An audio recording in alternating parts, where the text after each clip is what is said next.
मैं उनमें रहूं और तू मुझ में।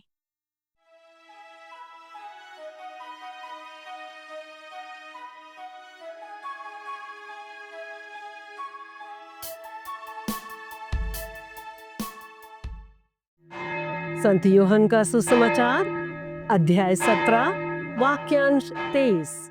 मधुरिम सुप्रभात।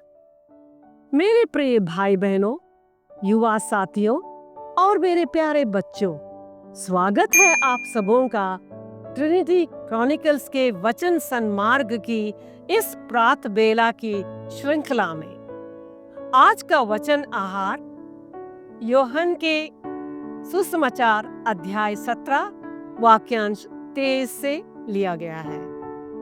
आज के इस आधुनिक डिजिटल युग में संत यूहन्ना का यह वचन हमें यह सिखाता है कि ईश्वर की सच्ची उपस्थिति हमारे बीच की एकता में है।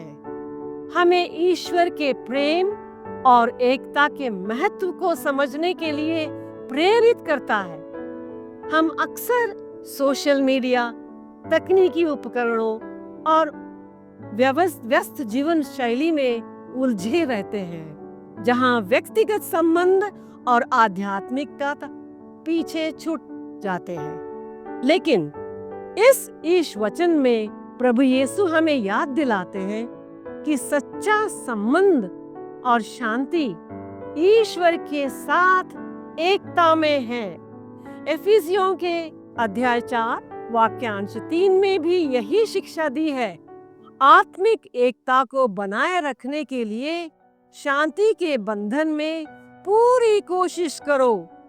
यह अपने रिश्तों और समाज में शांति और समर्पण से जीने की सीख देता है। यह महत्वपूर्ण है कि हम अपने व्यक्तिगत और आध्यात्मिक जीवन में संतुलन बनाए रखें। हमें एक दूसरे से प्रेम और समर्थन के साथ जुड़ने चाहिए, जैसा कि ईश्वर हमें एकता में रहने के लिए बुलाते हैं। आज का यह वचन हमें याद दिलाता है कि वास्तविक शांति और प्रेम केवल बाहरी संपर्कों में नहीं, बल्कि ईश्वर और आपसी एकता में है। हमें दूसरों से प्रेम और समर्थन से पेश आना चाहिए, ठीक वैसे ही जैसे ईश्वर ने हमें प्रेम किया है। इस डिजिटल दुनिया में भी हमें ईश्वर की एकता के इस संदेश को अपने जीवन में उतारना चाहिए।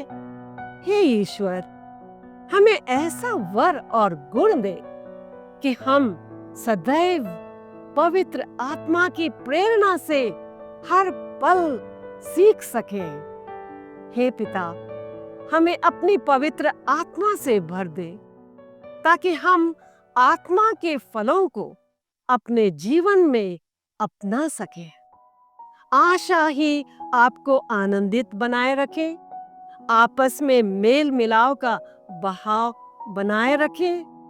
हृदय से विश्वास करने पर मनुष्य धर्मी बनता है और मुख से स्वीकार करने पर उसे मुक्ति प्राप्त होती है। जागरूक नहीं, जागृत हो।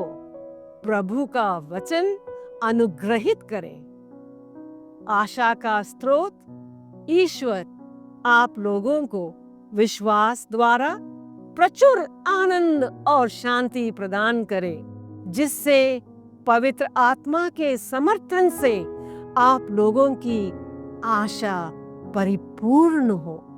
क्या आप इन ईश वचनों को, जो जीवंत और शाश्वत है, विश्वास करते हैं कि मैं उनमें रहूं और तू मुझ में? आइए कुछ पल हम इन वचनों पर चिंतन करें। अपने दैनिक जीवन में इसे आत्मसात करने का प्रयास करें, जिससे इसका प्रतिफल आपके प्रियजनों को भी प्राप्त हो। आप भ्रातृ प्रेम के ऋण को छोड़कर किसी के ऋणी न बने। सफल दिन की शुभकामनाओं सहित आपका जीवन प्रभु के आध्यात्मिक परिवेश के संपर्क में हमेशा बना रहे। शुभ दिवस।